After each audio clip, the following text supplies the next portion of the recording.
இன்றைக்கி அரசு மருத்துவமனையை ஆய்வு செஞ்சோம்.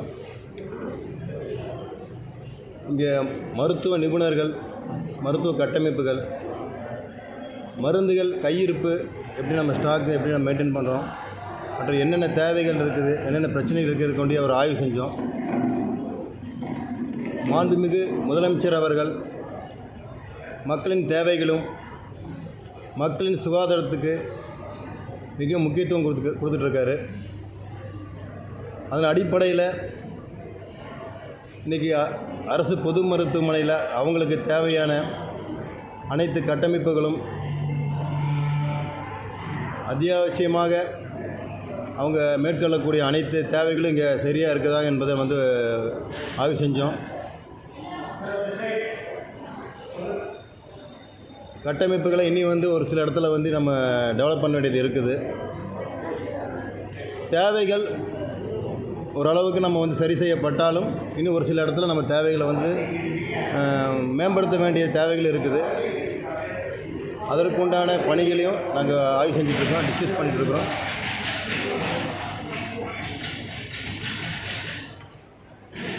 இது இன்றைக்கி மட்டும் இல்லை, இன்னும் ரெகுலராக இது ஆய்வு நடக்குங்கிறது எடுத்து தெரிவிச்சுக்கிறோம்.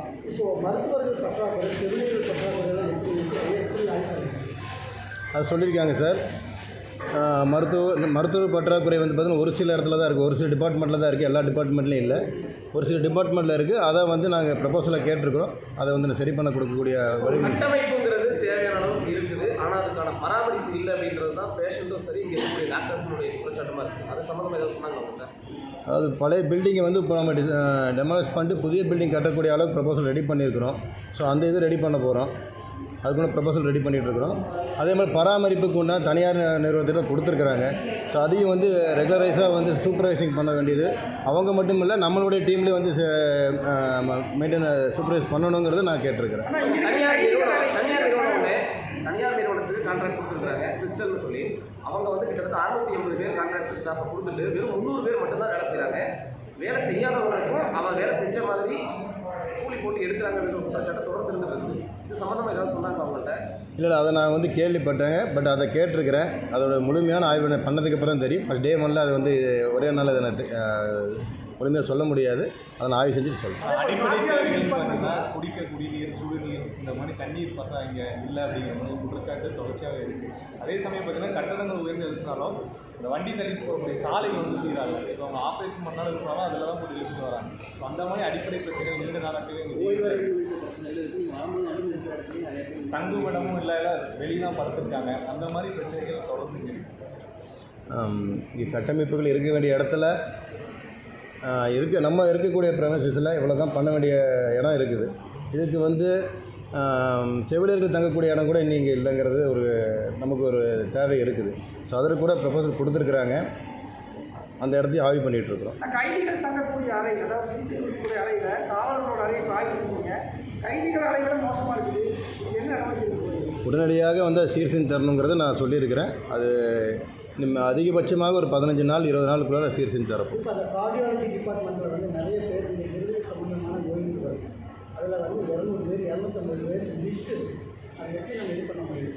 நிறைய பேர் கார்டியாலஜி டிபார்ட்மெண்ட் இல்லைன்னா கோவை மட்டும் இல்லாமல் இதயத்தை பார்க்கக்கூடிய பல்வேறு மாற்றங்கள் வராங்க. நோயாளிகள் எண்ணிக்கை இங்கே அதிகமாகிட்டே இருக்குது. அதுக்கு சிகிச்சை கொடுக்கறவங்க பின்தங்கிட்டே இருக்காங்க. போதுமான இடங்களோ சிகிச்சையோ இங்கே கிடைக்க மாட்டேங்குது அப்படின்னு. இல்லை, அதான் பார்த்தீங்கன்னா நீங்கள் சொல்கிறக்கூடிய குற்றச்சாட்டு இன்னும் நமக்கு அதிகப்படியான அட்மிஷன்ஸுக்கு பெறக்கூடிய அளவுக்கு நமக்கு எஃபிஷியன்சி இருக்குதுன்னு சொல்லியிருக்கிறாங்க. இப்போ அதை தான் நம்ம டாக்டர்ஸ் டீன் சார்லாம் சொல்லியிருக்காங்க. இன்னும் அதிகப்படியான பேஷண்ட் வந்தாலும் நம்ம இங்கே நம்ம அட்மிஷன் பண்ணக்கூடிய அளவுக்கு இங்கே பெட்ஸ் இருக்குது, சிகிச்சை கொடுக்கக்கூடிய நிபுணர்கள் இருக்கிறாங்க, தேவையான எக்யூப்மெண்ட்ஸ் இருக்குங்கிறது நம்ம டாக்டர்ஸ் டீன்ஸ்லாம் சொல்லியிருக்காங்க. அது அடுத்தடுத்து வரக்கூடிய ஆய்வுகளை தான் நம்ம முழுமையாக தேவையான சொல்ல முடியும். நீங்கள் எத்தனை டிபார்ட்மெண்ட் எக்ஸ்பெக்ட் பண்ணி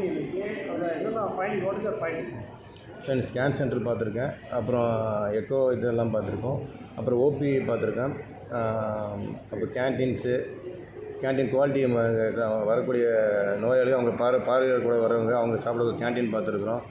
அப்புறம் கைதிகள் அவங்களுடைய ட்ரீட்மெண்ட் பண்ணக்கூடிய இடம் பார்த்துருக்கோம். காவலர்கள் தங்கக்கூடிய அறைகள் பார்த்துருக்கோம். டாய்லெட்ஸ்லாம் போய் பார்த்துருக்கோம். டாய்லெட் பார்த்தேன் சார். கொஞ்சம் மோசமாக தான் இருக்குது. ஸோ எல்லாமே சீர் செஞ்சு கொடுக்கணும்னு கேட்டிருக்கேன். சுகாதாரத்துக்கு முக்கியத்துவம் கொடுக்கணுங்கிறது நாங்கள் தெளிவாக சொல்லியிருக்கேன் சார். இது ஃபஸ்ட் டே தான் இன்றைக்கி வந்திருக்கிறேன். இந்த ரெகுலராக இது நாங்கள் வருவோம். அடுத்தடுத்த கட்டத்துக்கு நாங்கள் எந்த அளவுக்கு இங்கே வந்து மாறுதல் இருக்குங்கிறது தான் நாங்கள் வந்து அடுத்து கவனிக்க போகிறோம். நிச்சயம் பராமரிப்பு குறைபாடுக்கு என்ன காரணம் சொல்கிறாங்க? இந்த டாய்லெட்லாம் பார்த்தப்போ அது நிறையா குறைபாடுகள் இருக்குது. எதனால் அதை வந்து சரிவர பராமரிக்கலை அப்படின்னு கேட்டிருக்கீங்க, என்ன காரணம் சொல்கிறாங்க? ப்ரொபோசல் கொடுத்துருக்கோம், வெயிட் பண்ணுறோங்கிறத சொல்லியிருக்கிறாங்க. இனி அதுக்கு உண்டான தேவைகள் இருக்காது. இன்னும் உடனடியாக சீர் செய்து கொடுக்குறதுக்கு அனைத்து நடவடிக்கையும் நாங்கள் மேற்கொள்வோம். அதே மாதிரி பாதுகாப்பு குறைபாடும் இருக்குது. ஒரு செக்யூரிட்டி 3 வார்டு சேர்ந்து பார்க்கக்கூடிய ஒரு நிலை எனக்கு இருக்குது. பாதுகாப்பு மேக்ஸிமம் வார்டில் இல்லை அப்படின்னு அது அது இப்போ நீங்கள் சொல்லி தான் தெரியுதுங்க. இப்போ அதை நான் பார்த்துக்கிறேன் சார். அதெல்லாம் நிச்சயம் ஏதாச்சும் வெளியே மாற்ற வாய்ப்பு இருக்கா? இட பற்றாக்குறை இருக்குது, கட்டணம் இல்லை, மருத்துவமனைகள் மாற்றுறதில்லை. உங்களுக்கு இங்கே இட பற்றாக்குறை இருக்குன்னா இன்னொரு பக்கம் வந்து எல்லா பக்கம் மாவட்டங்களில் பல இடங்களில் இப்போ ஒரு சில இடங்கள் நம்ம வந்து செலக்ட் பண்ணி அங்கேயும் நம்ம இதை மேம்படுத்தக்கூடிய டிஸ்கஷனில் இருக்குது. ஆய்வுகளுக்கெல்லாம் நடவடிக்கைங்கிறது முந்தைய ஆட்சிகள் இல்லாத மாதிரி ஏதாச்சும் ஸ்ட்ரிஞ்சன்ட் ஆக்ஷனாக இருக்குமா? போர்க்கால அடிப்படையில் தீவிரமாக உடனடியாக செய்யறதுக்கான குழுக்கள் அமைக்க போகிறீங்களா? ஏதாவது டேரக்டர் சூப்பர்வைசிங்கில் ஏதாச்சும் குழுக்கள் இந்த மாதிரி அமைக்க போகிறீங்களா? அரசு மருத்துவமனை சார்ந்த விஷயங்கள் இல்லை, உதாரணத்துக்கு சொல்ல போனால் இப்போ எபோலா இன்றைக்கி வந்து உலகத்தை அச்சுறுத்தக்கூடிய ஒரு மிகப்பெரிய வைரஸு. இது ஆப்பிரிக்கா நாடுகளில் இருந்தாலும் நம்ம இந்தியாவிலேயே நம்ம தமிழகத்தில் முன்னெச்சரிக்கை நடவடிக்கையாக அதற்குண்ட ஒரு பிளாக் கூட நம்ம செய்கிறதுக்கு இன்றைக்கி இந்தியாவில் நம்ம தமிழகத்தில் தான் முதல்ல பண்ணுறோம். 10 படுக்கை அறைகள் கொண்ட பிளாக் கூட நம்ம ரெடி பண்ணியிருக்கோம். ஒரு 3 நாளில் அதை சரி பண்ணி அதை நம்ம ரிசர்வ் பண்ண வைக்க போகிறோம்.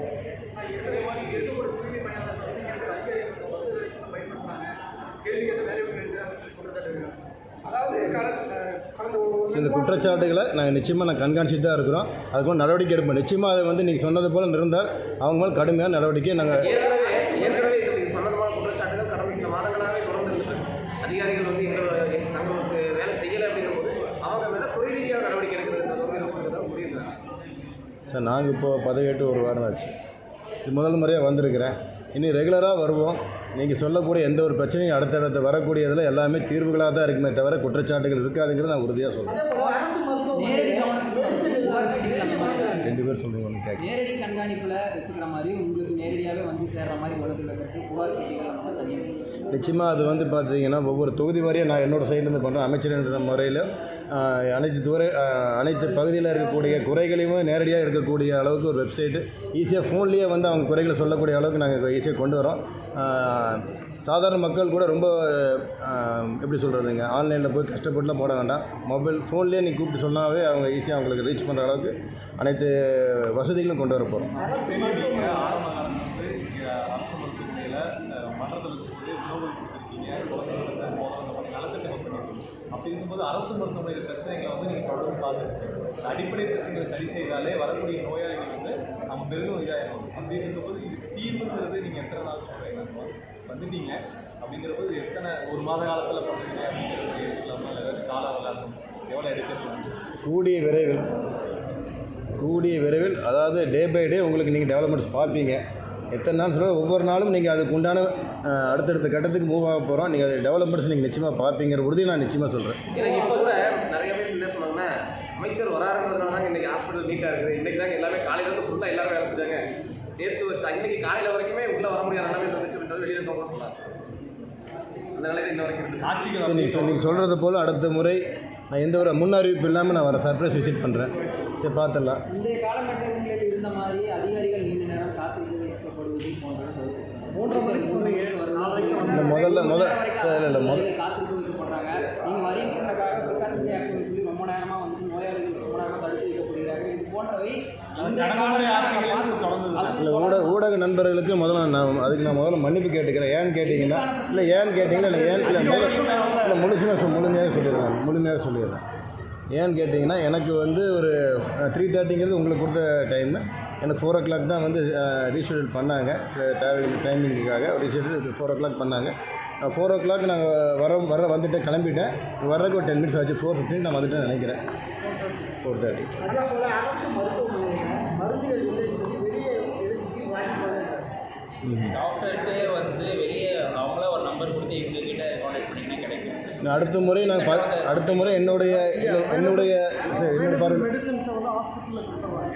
வேறு தேவையில்லாத அடிஷ்னல் இன்னொரு தேவையான மெடிசன்ஸை வெளியில் இருக்கிற ஃபார்மசியில் வாங்கி வந்துருக்கேன். டாக்டர் ப்ரிஸ்கிரிப்ஷன் எடுத்து சீட் பண்ணி கொடுத்துருவாங்க. வெளியிலேருந்து ஃபார்மசிலேருந்து வாங்கிட்டு வந்து வெளியில் டாக்டர்ஸ் இன்ஜெக்ஷன் வெளியிலேருந்து வாங்குறாங்க. இல்லை இப்போ வந்து இப்போ நீங்கள் சொல்கிறது கேட்கும்பொழுது எனக்கு ஒரு சின்ன ஒரு ஐடியா தோணுது. சஜஷன் பாக்ஸ் வந்து உங்ககிட்ட இருந்து நான் வாங்கிக்கலான்னு தான் இருப்பேன். ஏன்னா குற்றச்சாட்டு உங்ககிட்ட இருந்தால் நிறைய கம்ப்ளைண்ட்ஸ் வருது. ஸோ உங்ககிட்ட இருந்து தெளிவுபடுத்திக்கலாங்கிறது வேறு ஒன்றும் கிடையாது. தெளிவுபடுத்திக்கலாம். அதில் வந்து எங்களுக்கு இல்லை அது நான் தப்பு சொல்லுங்க. எனக்கு உங்கள் சைட்லேருந்து நிறைய ஒரு விழிப்புணர்வு நிறைய விஷயம் உங்ககிட்ட இருந்து தெரியப்படுத்துறீங்க. ஸோ அதை நான் எடுத்துக்கிறேன். அதுக்கு உண்டான தீர்வாக கூட கொடுக்குறேன். நான் என்னுடைய பார்வைக்கு வந்த கம்ப்ளைண்ட்ஸை வந்து நான் ரெக்டிஃபை பண்ணிகிட்ருக்கிறேன். ஸோ உங்கள் சைட்லேருந்து வரக்கூடிய அனைத்தையுமே நான் வந்து கண்காணிக்கிறேன். நிச்சயமாக சரிப்படுத்தக்கூடிய அனைத்து வேலையும் செய்கிறேன். ஆய்வு பண்ண நீங்கள் இங்கே இருக்கக்கூடிய நோயாளிகள் அவங்களுடைய உறவினர்கள் அவங்களுக்கு ஏதாவது பேசுவீங்களா? எப்படி பார்த்துட்டு வந்தேங்க. குழந்தைகளோட வார்டில் பார்த்தேன். ஸோ அவங்ககிட்டயும் கேட்டேன். உடனடியாக நல்ல ட்ரீட்மெண்ட் பார்க்குறாங்க. ஸோ எல்லாமே பண்ணிகிட்ருக்குறோம். நீ அடுத்ததாக நீங்கள் சொல்லுவோம் சர்ப்ரைஸ் விசிட் வரேன் நான். சார் துறை ரீதியான அதுக்கு நடவடிக்கை எடுக்கப்படும் சார். ஒரு சிலரும் சொல்கிறீங்க. ஸோ அதை என்னன்னு சொல்லி பார்த்துக்கிறேன். மினிஸ்ட்ரியோட ரெப்ரஸன்டேட்டிவ்லாம் இருந்துச்சு. இப்போ 2 மினிஸ்ட்ரி இருக்கீங்க. கோவை எப்படி வளர்ச்சி மாதிரி இருக்குது என்ன பண்ண முடியும்? சார் நிச்சயமாக அனைத்து துறைகளிலும், அதாவது மாண்புமிகு முதலமைச்சருடைய மேற்பார்வையில் அனைத்து துறைகளிலும் இந்த சார் டெவலப்மெண்ட்ஸ் இன்னைக்கு பார்க்க போகிறோம். மக்களோட நம்பிக்கையை முழுமையாக பெற்றக்கூடிய ஒரு அரசாக நமது மாண்புமிகு முதலமைச்சர் இருக்கிறாரு. அதை மக்களோட நம்பிக்கை முழுமையாக செய்யக்கூடிய பொறுப்பில் நாங்கள் இருக்கிறோம். முழுமையாக செய்வோம் சார். லஞ்சம் இல்லாத ஒரு ஆட்சியை உருவாக்குறது சிஎம் சொல்லியிருக்காரு. இப்போ இந்த பிஹெச்டி பார்த்தீங்கன்னா நிறைய பிரைமரி இஷ்யூஸ் நிறையா இருக்குது. டிபார்ட்மெண்ட்ஸில் வந்து கொடுத்தாலும் உள்ளே விடுறாங்க அப்படின்ற மாதிரிலாம். அதுக்கு வாட் கைண்ட் ஆஃப் ஸ்டெப்ஸ் இருக்குது? ஸோ அந்த போல் நடக்கக்கூடிய எந்த ஒரு நபராக இருந்தாலும் இமீடியட்டாக அவங்க சஸ்பெண்ட் பண்ணப்படுவாங்க. துறை ரீதியாக நிச்சயமாக அவங்க நடவடிக்கை எடுக்கப்படும். துறையில் வந்து தமிழகம் முழுவதும் உள்ள கட்டளைகள் ஆய்வு செஞ்சு எவ்வளோ ஸோ புரியுது. சொல்லுங்கள் சார். தமிழகம் முழுவதும் உள்ள பிற்படுத்தப்பட்ட துறை அரசு அலுவலகங்கள் எல்லாம் கட்டடம் சிங்கள மனிதர்கள் ஏதாவது இருக்கிறாங்க. மாணவர் தங்க முடியாத சூழ்நிலை ஏதாவது தங்க முடியாத சூழ்நிலை எதுவுமே இல்லைங்கிறத சொல்லியிருக்கேன். ரிப்போர்ட் வந்திருக்குது. நான் இன்னும் எல்லாம் கிட்டத்தட்ட 1300 சில்லற ஹாஸ்டல்ஸ் இருக்குதுங்க. ஸோ எல்லாமே இப்போ ஆய்வு செய்யலை. கொடுத்துருக்க ஒரு ரிப்போர்ட்டின் படி எனக்கு 1 வாரம் தான் ஆச்சு. உங்களுக்கு கொடுத்துருக்க ஒரு ரிப்போர்ட்டின் படி அந்த மாதிரி உபயோகப்படுத்த முடியாத அளவுக்கு எந்த ஒரு ஹாஸ்டல்ஸ் இல்லைன்னு சொல்லி ரிப்போர்ட் கொடுத்துருக்காங்க. நான் நேரடியாக ஆய்வு செஞ்சு அதுக்கு உண்டான அறிக்கைகளை உங்களிடமே நான் சொல்கிறேன். கோவை வந்து ஏற்கனவே எல்லாமே தெரியும். முதல்ல பண்ண வேண்டிய வேலை என்ன நினைக்கிறீங்க? சார் ஆல்ரெடி எல்லா இதுலேயும் சொன்னது தான். மக்களுக்கு தேவையான அடிப்படை வசதிகளை இன்னும் நான் மேம்படுத்த வேண்டிய கட்டாயம் இருக்குது. உங்களுக்கு ஹாஸ்பிட்டல்லேருந்து எல்லாமே அதில் தான் வருது. ஸோ அதை தான் ஃபஸ்ட்டு நான் கான்சன்ட்ரேட் பண்ண போகிறோம். அதே போல் தொழில்துறை நம்மளுடைய கோவையுடைய கண்ணாக இருக்கக்கூடியது கல்வி, தொழில், மருத்துவம் இது எல்லாமே நம்ம மேம்படுத்த போகிறோம். அதே போல் தனியார் நிறுவனங்களுக்கு ஈடு கொடுக்கும் வகையில் அதை விட டெவலப்மெண்ட்ஸ் அதிகமாக இருக்கக்கூடிய நம்ம அரசு துறையை நம்ம டெவலப் பண்ணக்கூடிய கட்டாயம் நம்ம இருக்கிறோம். டிராஃபிக் ஜாம் நம்ம ரொம்ப சேலஞ்சிங்காக இருக்குது. எவ்வளோ தான் நம்ம பாலங்கள் கொண்டு வந்தாலும் இன்னும் டிராஃபிக் வந்து நம்ம கட்டுப்படுத்த முடியல. அதற்குண்டான திட்டங்களையும் நாங்கள் வகுக்க போகிறோம். கோயம்புத்தூர் நீ அடுத்த 5 வருஷத்தில் நீங்கள் பல நல்ல விஷயங்கள் பார்ப்பீங்க. நீங்கள் எதிர்பார்த்த விஷயங்களும் நீங்கள் எதிர்பார்க்காத நல்ல விஷயங்களும் நடைபெறும். இந்த சார் நிச்சயமாக அதுக்கு திட்டங்களை வகுத்துட்டு உங்களுக்கு கண்டிப்பாக உங்களுக்கு சொல்லிட்டு தான் சார் நான் பிளானே நாங்கள் வெளியே சொல்லுவோம். ஆனால் வெள்ளலூர் பேருந்து நிலையம் வந்து அப்படியே கூட முடிஞ்சு கிடக்குது. அதுக்கு ட்ரீட்மெண்ட் பண்ண போகிறீங்க. எல்லாமே ரிலேஷன் அமைச்சரும் பண்ணுறேன்னு நிச்சயமாக சார் துறை ரீதியாக நான் அதுக்கு உண்டான பேச்சுவார்த்தை பண்ணி நாங்கள் நடவடிக்கை எடுக்கிறோம். அது எந்த ஸ்டேஜில் இருக்குது? இப்போ தான் வந்திருக்கு சார். அதெல்லாம் இப்போ இனிமேல் தான் ஒன்றா பார்ப்போம். உங்களுக்கே தெரியும் சென்னையிலேருந்து நாங்கள் இப்போ 2 டேஸ் தான் நான் கோயம்புத்தூரில் இருக்கிறேன். நிச்சயமாக அதற்கு உண்டான அதிகாரிகளை சந்தித்து அதற்குண்டான திட்டங்கள் எதனால் ஸ்டாப் பண்ணியிருக்காங்கன்னு அதுக்கெல்லாம் ஃபுல்லாக ஆய்வு பண்ணி தான் அதை நாங்கள் ரிப்போர்ட் கொடுக்க முடியும். அதை ஆய்வு பண்ணி சொல்கிறேன் சார். கோவை மெட்ரோ பொறுத்த வரைக்கும் நம்மளோட ஆட்சியோட ஸ்டாண்ட் என்னென்னா, ஏன்னா வந்து இப்போ இல்லை அப்படிங்கிற லெவலில் தான் இருக்குது. கோவைக்கு மதுரைக்கும் வந்து இல்லை அப்படிங்கிற மாதிரி தான் இருக்குது. நீங்கள் என்ன பண்ணலான்னு சார் ஒன்றிய அரசுக்கு அதுக்கு உண்டான பேச்சுவார்த்தை நடத்தி மெட்ரோ கோயம்புத்தூர் கொண்டு வர வேண்டியது எங்களுடைய மேனிஃபெஸ்டோவில் இருக்குது. ஸோ அதையும் நான் செயல்படும். மாண்பு முதல்வர் அவர்கள் அதுக்குண்டான அறிவிப்பை உங்களுக்கு சொல்லுவார். நிச்சயமாக சொல்லுவேன் சார். அது அறிவிப்பு நாங்கள் அழைப்பு கொடுத்துருக்கோம் சார். அறிவிப்பு அவர் கொடுப்பேன். நிச்சயமாக எதிர்பார்க்கலாம்.